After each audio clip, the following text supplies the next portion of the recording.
Hey guys, so I have some bad news. Unfortunately, during the editing and creating of the last episode, my hard drive crashed and I lost everything. I was literally on the final shot. I was recording and editing when the hard drive crashed and I was furious. But I'm going to go over some of the things that we missed in the previous episode and just kind of want to explain what happened. So, a lot of the episode was spent on working on this copper farm. This is a design by Logical Geek Boy with a module by Crimulus that I edited myself. And so I spent a lot of the episode working on this farm, getting it all tweaked and set up right. The chateau needs a lot of copper, so having to farm that and automate that took a lot of effort and a lot of work. Another thing that happened during the episode was I celebrated my 10th anniversary on Minecraft. I've been playing this game for over 10 years now, and I just want to thank the Mojang developers for making such an awesome game that has captured my imagination for over a decade. It really stinks that I lost all the footage, especially as I was done. I sent it to a data recovery site, but they were unfortunately not allowed.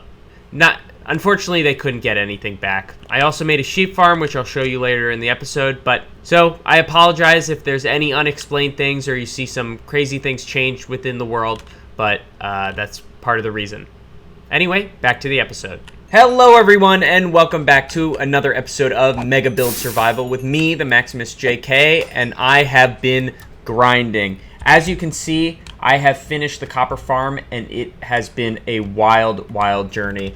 I've been spending a lot of time, and I have all the copper that we need, chests upon chests upon chests of copper. I've been using this copper farm design by Crimulus along with Logical Geek Boy's copper farm design, and it's been working really well. I had to make a ton of tweaks, however, but I want to show you how it works. So, it's hard to see, but in here are some flushing platforms where all the mobs spawn. These mobs are then funneled into a sorter here where the zombies and skeletons fall down because they sink in water, but the creepers, witches, and spiders fall down and land in this pit down there. The zombies are filtered in. They go through a tube here onto this little area here. This sorts zombies and skeletons based on their height. So zombies are pushed here, converted into drowns through this water column, and come here. This is where Crimulus's module comes in, where these snow golems hit these drowns. Due to the reinforcement mechanic, which Nembomb worked on in his video, all the drowns come through these two levels and funnel down into the center area. I have these two pistons that push these mobs into a central area, and I had a lot of problems with the drops clogging up the system. So they all land on a chain where I, through this little slit here, am able to hit these zombies. So you can see, I just stand here, whack away, and I also have automatic chicken applied to me from this automatic chicken farm module that I added, as well as a module here which burns all the drops that are not collected by the item filter down here. Unfortunately, baby zombies can still get out, so they are just kind of hanging around. I've been AFKing for days here. We're just at the point where the grind has ended and we have enough copper to get along with the Chateau Megabuild. This farm indeed does cause a lot of lag, but it was a necessary evil to get all this copper that we need. We needed 90 stacks of copper blocks in order to build the chateau. I was having a lot of trouble AFKing. I think I had to AFK for over a week here.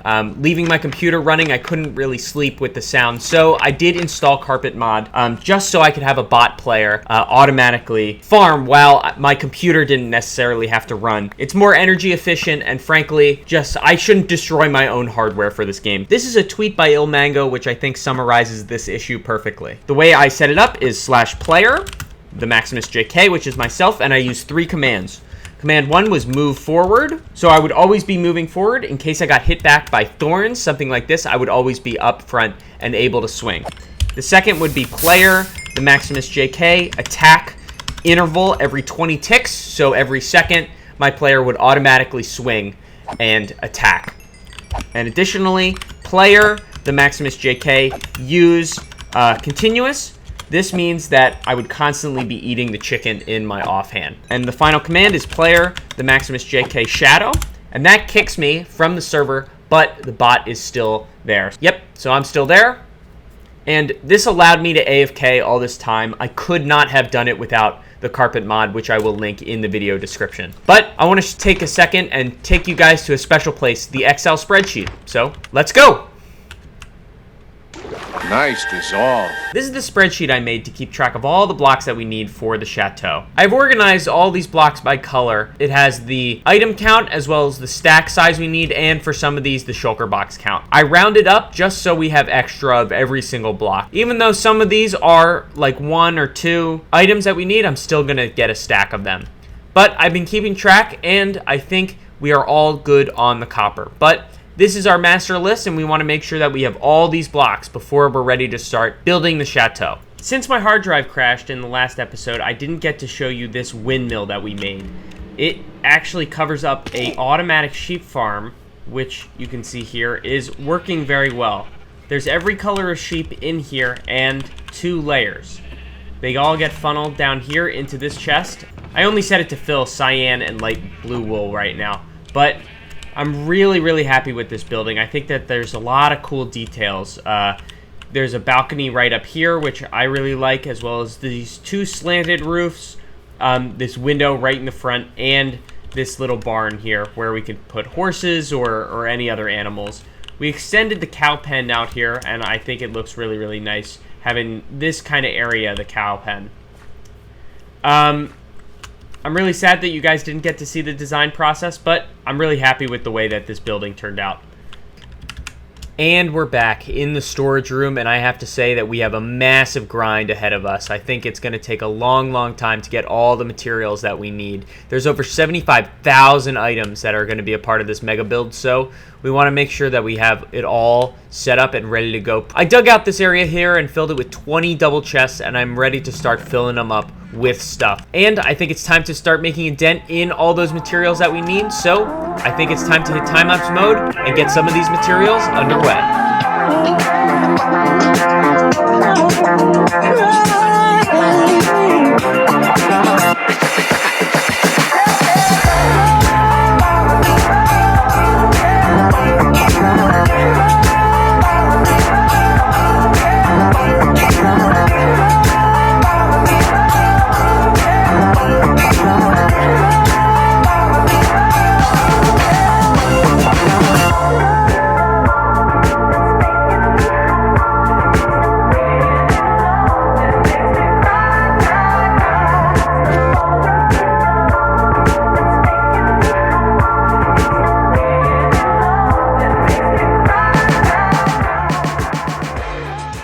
Guys, it has been a massive grind since the last clip, and I can tell you that I've been grinding for over a week at this point to get all the 75,000 items that we need.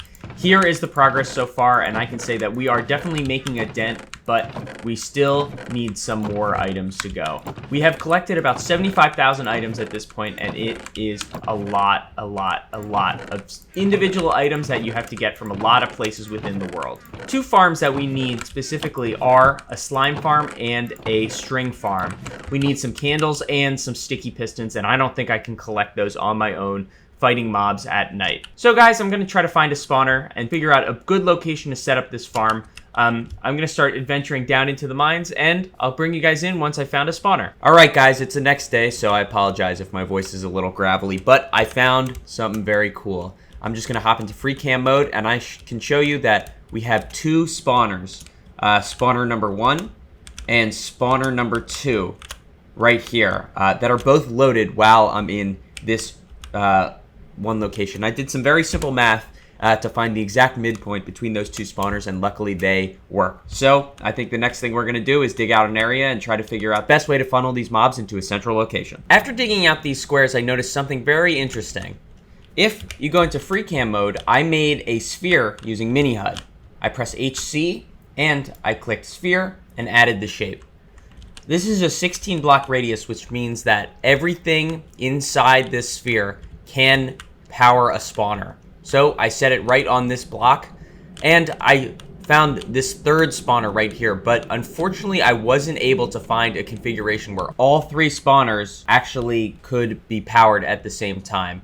So unfortunately it's just 1 or 2 blocks out of range, but so I think this is going to have to be a double spawner instead of a triple spawner. Now it's time to add the water streams and get everything rolling. Hold your horses for a second. I found another spawner in the area. So the original spawners we were looking at was this spawner and this spawner right here. But this spawner right here was out of range of something within this 16 block circle radius with mini HUD. But I found another spawner right here, which is the 4th cave spider spawner in the area. So I'm gonna hook this one up and dig it out, and then hopefully we'll get the water streams in, and I'll bring you guys in when I have something to show. Well, as it turns out, that gravelly voice I had was actually COVID. I'm feeling much, much better, but I'm excited to show you guys what I've completed. So I decided against water streams because I feel like if I have 3 spawners, I will have more than enough drops and won't need to funnel all the spiders into one area for looting. So I set up a basic magma floor with a minecart track at the bottom. One thing I was nervous about is chunk borders. So not this spawner, but this spawner up here is on a chunk border. That could lead to the chunks unloading in a certain way where the minecart stops. So I put a trapdoor here. So in case I flip this trapdoor down, I can manually go and reset this minecart. Not the most ideal situation, but I think for this quick and dirty farm, it's the best solution I have.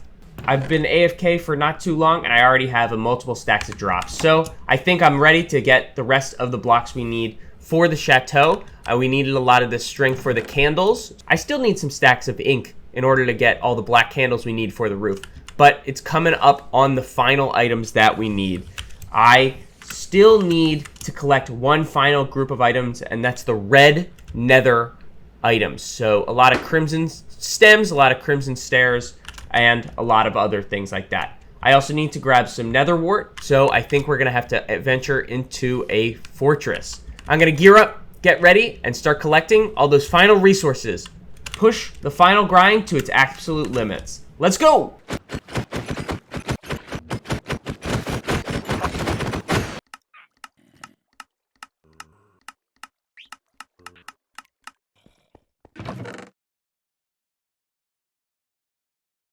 Alright guys, I think we're ready to go to the nether. The one thing that we need on this adventure is 1 stack of blaze rods and some nether wart. I'm looking at the Excel document here, and it looks like we need a lot of crimson stuff. Let's head to the nether. I think there's a fortress generally over here.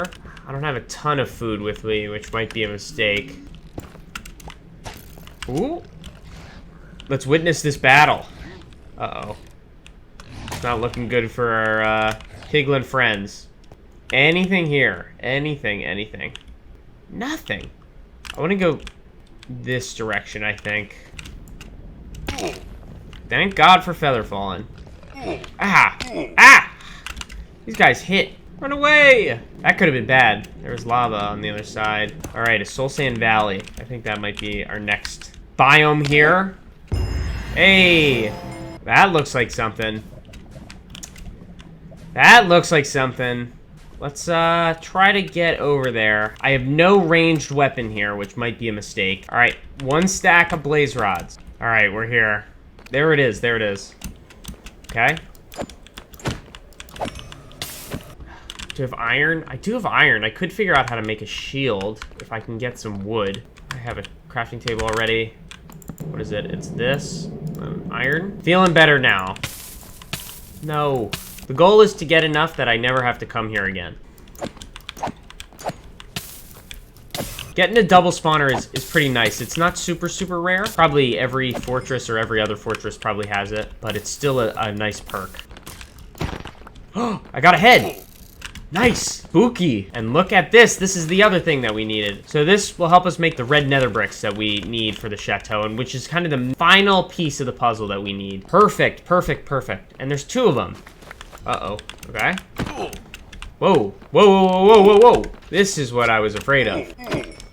Oh, another skull. Wow. Okay. Now I have to stay. Nothing. Oh, oh. Oh my god. Whoa, a diamond. Nice. Of course the last one is going to take forever. I'm mad that I got one right off the bat, because then now I have the addiction for it. Beacon, beacon, beacon. Having a beacon would be a game changer. Gassed. Let's go. Let's go. Go this way, maybe. Okay, I saw another one. Let's go! 3 skulls. Look at that. All right, let's get out of here. I've killed 33 wither skeletons, which is actually really good. So it's 1 in 11 shot, basically, to get a skull. Oh, another skull? Oh my god. Heading back now, heading back. What a successful journey. Let's head back and try to get back safely. There's a lot of quartz here. That's good to know for future projects. Mining quartz, I think, is really what, just a miserable... Oh, no, no, no. No, no, no, no, no, no, no, no, no, no, no, no. Not happening. But these guys are on the other side, and they got heavy knockback. Look at that move. Ah, there it is. Hooray. Awesome, awesome, awesome. I think we've made it back successfully. What a great, successful journey this has been. This trip has definitely been a success. We got 4 wither skeleton skulls, 2 stacks of blaze rods, some gold, and the nether wart. Now we can get all the rest of the materials done for the chateau. So the only other trip I would need to go is I have to go to the nether again to get a lot of the crimson wood and stuff like that, but I think that's going to be very easy. So I'm going to get this stuff all squared away, and I'm going to come back here, mine a bunch of the nether stuff, and I'll be with you guys shortly. This episode has been a massive, massive grind, but it is finally complete. After around 2 or 3 weeks of resource collecting, I have finally got all the resources we need for this Chateau Megabuild.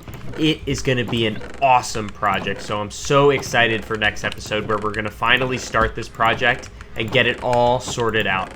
The only thing that I have to do is craft all the copper and oxidize it and wax it. But I think I will do that in the next episode, as I'm kind of exhausted after collecting.